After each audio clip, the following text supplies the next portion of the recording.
নমস্কার, আপনাদের সকলকে স্বাগত জানাই চ্যানেল রূপা মুখার্জিতে। জয় কৃষ্ণকালী মায়ের জয়। কৃষ্ণকালী মায়ের আশীর্বাদ এভাবেই আমাদের সকলের উপর বর্ষিত হোক। মঙ্গলা দেবী কী পেলেন মাকে পাওয়ার পরে? না, এই প্রশ্ন আমি করছি না, বা মঙ্গলা দেবীও যে নিজে যেচেই প্রশ্ন করে উত্তর দিচ্ছেন তা নয়।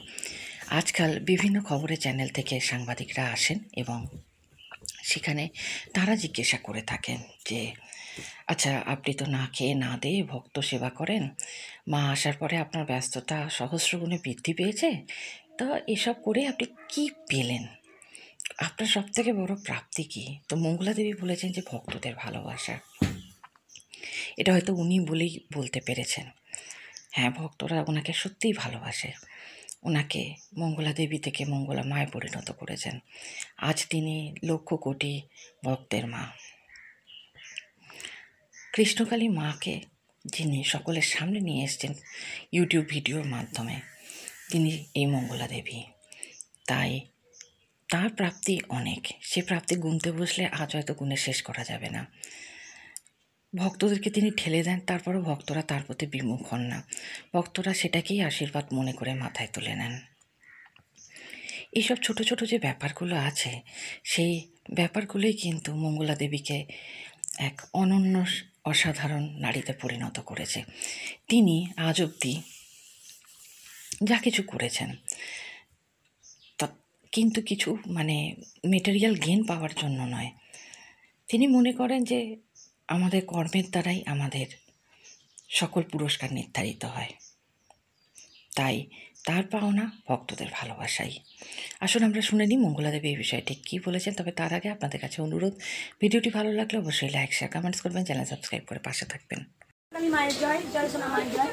আমি ভক্তদের একটা কথা বলবো যে আমার কাছে বড় পাওনা, কয়েকজন এসেছিলেন, তারা নিউজ করেন, তারা আমাকে কোশ্চেন করেছে, মা তোমার মা আসার পর সব থেকে তোমার আনন্দ জিনিস বলো। আমি আনন্দ জিনিস বলেছিলাম, আমি ভক্তদের কাছে অজস্র ভালোবাসা পেয়েছি। এর থেকে পৃথিবীতে আর কিছু বড় হয় না। আমি এত ভক্তদের, গোটা পৃথিবী বলতে গেলে গোটা পৃথিবী জুড়ে আজকে ছোটো থেকে বড় থেকে সবার কাছে আমি ভালোবাসা পেয়েছি। এটাই আমার কাছে অনেক। তাই আমি ভক্তদের যখন অনেক ভিড় হয় ঠেলে দিই, তারা কিছু মনে করে না। তারা বলে মা এটা আমার আশীর্বাদ। এবার একটা সময় যে ভাবি যে ভিড় হলো এত,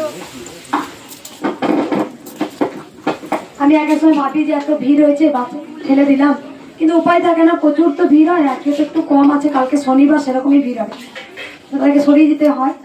যাই হোক, আজকে প্রত্যেকটা ভক্তকে বলবো, আজকে আমাকে অনেক নিউজ চ্যানেল থেকে মায়ের ভিডিও করতে আসেন বা মায়ের খবর ছাপান, তো তখনই আমাকে জিজ্ঞাসা করে আপনি সব থেকে কি পেয়েছেন মায়ের কাছ থেকে। আপনি তো সারাক্ষণ দাঁড়িয়ে না খেয়ে ভক্ত সেবা করেন। আমি শুধু একটা জিনিস পেয়েছি, ভক্তদের ভালোবাসা পেয়েছি। আমি মাকে নাম দিয়েছি রেইনকোট মা, কারণ সবাই তো সব কিছু দেয়। আমি কয়েকদিন আগে যখন আমি ওর স্কুটিতে যাচ্ছিলাম ভিজে, আমার হাজব্যান্ডকে বলি যে তুমি একটা কাজ করো, তুমি একটা রেইনকোট এনে দাও, আমি ভিজে রোজ যাই, আশা করি আমার শরীর খারাপ হলে তো ভক্তদেরকে সেবা করবে। তো আমি সেই দিনকেই বলেছি, তারপর দিন দেখছি ও বলে হ্যাঁ আমি বাজার যাবো, সময় পাচ্ছি না, তোমার জন্য রেইনকোট কিনে নিয়ে আসবো। মা দেখছি সেদিন এসেছে, মা সব আমি তোমার জন্য রেইনকোট নিয়ে এসেছি। তো ওই রেইনকোট আমি আজও এখনো ইউজ করি। যাই হোক, আমি তো আমার কথা চিন্তা করি না, সবসময় মায়ের কথা চিন্তা করি। তাই মা বলেছে আমার কথা যে চিন্তা করে তার কথা সে চিন্তা করে, যে চিন্তামণি তিনি হন। তা বাবা একটা সুন্দর গিফট নিয়ে এসছে, তো দেখিয়ে দিই। একদম সবাই তো সবকিছু দেয়। আর একটা ভক্ত আমাকে সেই লাইট দিয়েছে, কাপ এনেছে, মায়ের ছবি। বাবা আমাকে প্রথম একটা মোবাইলে একটা খাপ দিয়েছে, কভার দিয়েছেন। সেই কভারটা খুব সুন্দর, জয় মা কৃষ্ণকালী মায়ের জয়, খুব সুন্দর স্মৃতিচিহ্ন থাকবে। এটা আমি পরিয়ে রাখবো। এটা